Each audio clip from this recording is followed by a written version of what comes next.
Howdy folks, and welcome to today's Star Wars lore episode, which is on the all-terrain scout transport.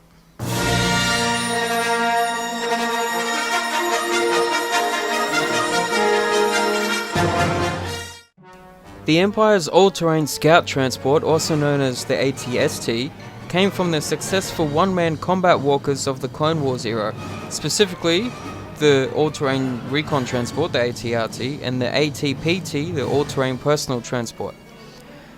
The AT-RT in particular performed well in campaigns on worlds with very different terrains such as Ryloth and Kashyyyk.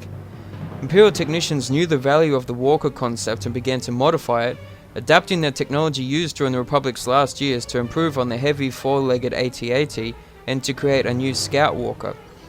Where the large walkers were slow and clad in heavy blaster-proof armor, the AT-ST was fast and comparatively lightly protected, though more so than the open AT-RT. For these vehicles, agility and speed were paramount. They were able to reach a top running speed of 90 km per hour over flat ground. The all-terrain scout transport was, however, best suited to operations in terrain that repulsor-lift vehicles or aircraft could not handle. The Scout Walker had an arsenal of weapons that could be turned on ground vehicles, enemy personnel, or buildings with equal effect. The primary armament was a pair of blaster cannons mounted on the forward face of the AT-ST's head. These guns could sweep up or down and, with the freedom of movement the Walker's cockpit provided, could hit targets in almost any direction within a range of nearly 2 kilometers. Two small open turrets were fitted on the sides of the AT-ST cockpit pod. One contained a concussion grenade launcher and a charger array, while the other housed a light blaster cannon. The hull of the Scout Walker, like the rest of the vehicle, was composed of a durasteel alloy compound. The upper section of the vehicle had additional armor plating that could shrug off glancing hits from heavy guns and deflect shots from hand weapons. In combat, only large blaster cannons or armor-piercing rockets were dangerous to the all-terrain scout transport. The vehicle was, however, not without other weaknesses.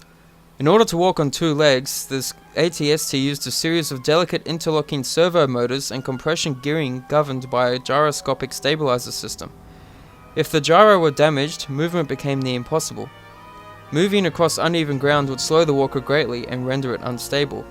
At such times, the AT-ST was highly vulnerable to falling or tripping.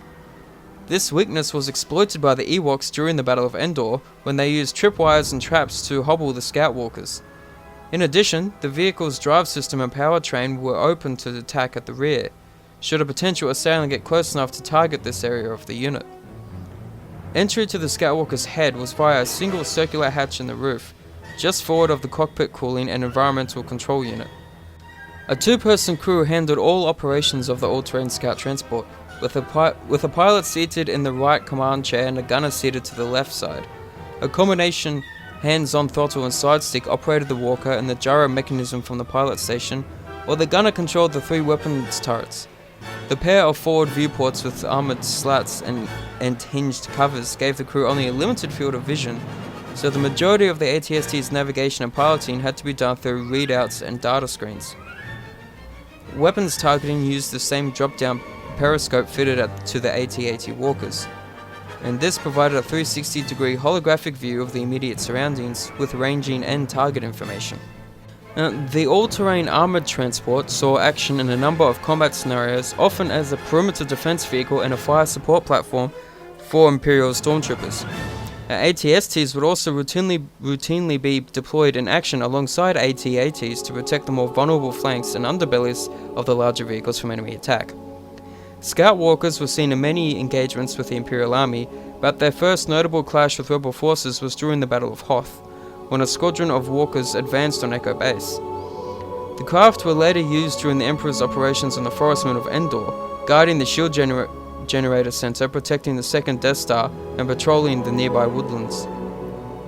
Several variant versions of the AT-ST were produced during the Emperor's reign, including dedicated reconnaissance models fitted with electronic countermeasures and signal tracking gear, and the most common variant was the AT-ST/A, the all-terrain scout trooper / assault walker, which was armed with a single heavy blaster cannon in place of the twin blasters on the standard model. And in addition, the AT-ST/A had reinforced braces fitted to its legs and a more advanced gyroscopic stabilizer mechanism, making it slightly taller than the regular AT-ST at 10 meters. And these modifications made it more suitable for direct assault roles.